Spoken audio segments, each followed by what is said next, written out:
2014 నుండి 2025 వరకు మోడీ ప్రభుత్వం చేసినటువంటి అప్పెంత అంటే 2025లో ప్రతి భారత పౌరుడి పైన సగటున 1,26,000 రూపాయలు అప్పు ఉంటుంది. విద్య ఆరోగ్య లాంటి రంగాలకు పెద్దపీట వేయాలి, ఎక్కువ కేటాయించాలి. కానీ ఎంత కేటాయించారో తెలుసా?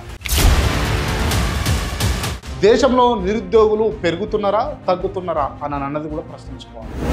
రేపటి తరానికి అప్పుభారం పెరగడం వల్ల సంక్షేమం తగ్గిపోవడానికి అవకాశం ఉన్నదా లేదా అన్నది కూడా ఆలోచన చేయాలి. ఈ అభివృద్ధి మన భవిష్యత్తు మీద ఆధారపడి ఉంటుందా, లేక మన భవిష్యత్తునే తాకట్టు పెట్టే అభివృద్ధి అని అన్నది ఆలోచన. నమస్తే, నేను మీ క్రాంతి. ఈ వీడియో చేయడానికి ఓ ముఖ్యమైన కారణం ఉంది. అదే భారతదేశం అప్పు, వాటి వివరాలు. 2014లో కేంద్రం కొత్త ప్రభుత్వంగా ఏర్పడింది. అభివృద్ధి, మౌలిక సదుపాయాలు, సంక్షేమ పథకాల పేర్లు చెప్పి అనేక ప్రణాళికలు తీసుకొచ్చారు. మనం కూడా ఆశించినాం దేశం బాగుపడుతుందేమో అని. కానీ ఇప్పుడు గణాంకాలపై ఓసారి మనసు పెట్టి చూస్తే కొన్ని ప్రశ్నలు అవసరమే అనిపిస్తుంది. అసలు ఆ ప్రశ్నలు ఏంటి అని అంటే, అసలు అప్పు ఎంత పెరిగింది అన్న ఆలోచన చేస్తే కనుక 2014లో భారత్కున్న అప్పు ఎంతో తెలుసా? మొత్తం అప్పు 55 లక్షల కోట్లు మాత్రమే. కానీ 2024 నాటికి ఎంత అయిందో తెలుసా? ఒక్కసారి మీరు ఆలోచన చేయండి, ఎంత అయ్యుండొచ్చు? ₹1 కాదు, ₹2 కాదండి, దాదాపు 155 లక్షల కోట్లు. అంటే 10 సంవత్సరాలలో 100 లక్షల కోట్ల అప్పు, కొత్త అప్పు తయారైపోయింది. కొత్త అప్పు తీసుకున్నారు. ఇది దాదాపు 3 రెట్లు పెరిగినట్టు. అప్పు తీసుకోవడం తప్పేం కాదు. అభివృద్ధి కోసం అవసరమైనప్పుడు ప్రభుత్వం అప్పు తీసుకోవచ్చు. కానీ అది సరైన ప్రణాళికతో ఉపయోగించిర్రా అనేదే ముఖ్యం. మనకు నిజంగా ప్రయోజనం చేకూరిందా అన్నది ప్రథమం. మొత్తం ప్రభుత్వ అప్పు 2014 నుంచి 25 వరకు మీకు లెక్కలతోటి మళ్ళోసారి మీకు వివరిస్తాం. 55,87,149.33 కోట్ల రూపాయలు. 2025-24 ఆర్థిక సంవత్సరానికి భారత ప్రభుత్వ అప్పు ఎంతో తెలుసా? 1,81,68,456.91 కోట్ల రూపాయలు. ఇది 2014 నుంచి 25 వరకు భారత ప్రభుత్వం అప్పు సుమారు 3 రెట్లు పెరిగిందన్నదానికి లెక్కలతో ఉన్నటువంటి వివరణ. భారత పౌరులపై ఉన్నటువంటి అప్పు ఎంతో తెలుసా? భారత జనాభా 2025లో సుమారు 1.44 బిలియన్, అంటే దాదాపుగా 144 కోట్ల మందిగా అంచనా వేసుకోవచ్చు. ఈ ప్రకారం మనం చెప్పుకుంటే ప్రతి పౌరుడిపై ఉన్నటువంటి అప్పు ఎంతో తెలుసా? దాదాపు సుమారుగా 1.26 లక్షలు. ఒక వ్యక్తి పైన, భారతదేశంలో ఉన్నటువంటి వ్యక్తి పైన 1.26 లక్షల రూపాయలు ఇవాళ అప్పులలో ఉన్నారు. అంటే 2025లో ప్రతి భారత పౌరుడి పైన సగటున 1,26,000 రూపాయలు అప్పు ఉంటుంది. ఈ అప్పుతో ఏమి చేసిర్రు? అసలు ఈ అప్పు ఇంతగానం తెచ్చి ఏం చేసిర్రు అని అన్నది ఒక్కసారి మళ్ళా మనము చూసే ప్రయత్నం చేద్దాం. చేసిర్రు, ఏం చేసిర్రంటే రోడ్లు వేసిర్రు, హైవేలు తెచ్చిర్రు, మెట్రో ప్రాజెక్టులు తెచ్చిర్రు, విమానాశ్రయాలు తెచ్చిర్రు, రైల్వే స్టేషన్లను అభివృద్ధి చేసిర్రు. ఓ పక్క వాటిని ప్రైవేటీకరణ చేద్దామని కూడా ఆలోచన చేశారు. బుల్లెట్ ట్రైన్ ప్రాజెక్టు హైదరాబాద్కు, ముంబై వంటి ప్రాజెక్టులు కూడా ప్రతిపాదనలో తీసుకొచ్చారు. అసలు ఇవన్నీ చేసుకుంటా పోతూ అదేవిధంగా సంక్షేమ పథకాలు కూడా తెచ్చి వాటిలో కూడా ఖర్చులు పెట్టారు. ఈ ఉజ్వల అని చెప్పేసి మనం మొదటగా అనుకున్నాం కదా, ఆ ఉజ్వల యోజన కింద 10 కోట్ల రూపాయలు ఎల్పిజి కనెక్షన్లు కూడా ఇచ్చారు.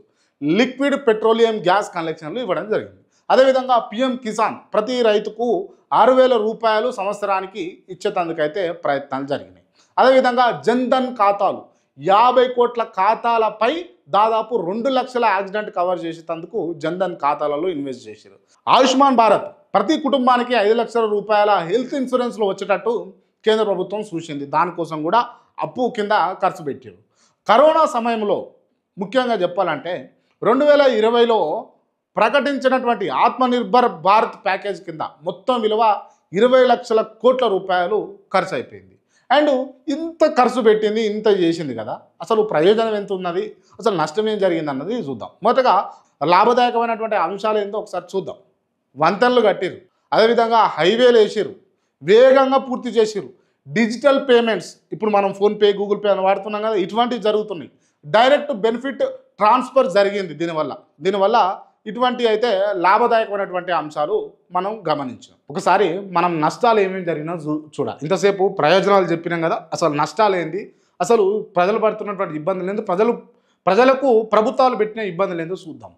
విషయం మెయిన్గా మనం చర్చించుకోవాల్సింది ఏంటంటే 2024-25 బడ్జెట్ లెక్కలలో కనుక మనం మాట్లాడుకుంటే దాదాపు 11 లక్షల కోట్ల రూపాయలు వడ్డీ చెల్లింపులకే కేటాయించారు. దాదాపు ఇది మొత్తం ఖర్చులో 25% అన్నట్టు మొత్తం ఖర్చుల. విద్య, ఆరోగ్యం లాంటి రంగాలకు పెద్దపీట వేయాలి, ఎక్కువ కేటాయించాలి. కానీ ఎంత కేటాయించారో తెలుసా? ఒకసారి ఉదాహరణకు నేను చెప్పే ప్రయత్నం చేస్తా. ఆరోగ్య రంగానికి కేవలం 90,000 కోట్ల రూపాయలు కేటాయించారు భారతదేశం మొత్తానికి కలిపి. విద్యకు ఎంత కేటాయించారో తెలుసా? 1.2 లక్షల కోట్ల రూపాయలు కేటాయించారు. ఇది విద్య పైన లేకపోతే ఆరోగ్యం పైన ప్రజలకు ఇన్వెస్ట్ చేస్తున్నటువంటి ప్రభుత్వాల తీరు, ప్రభుత్వాల పద్ధతి.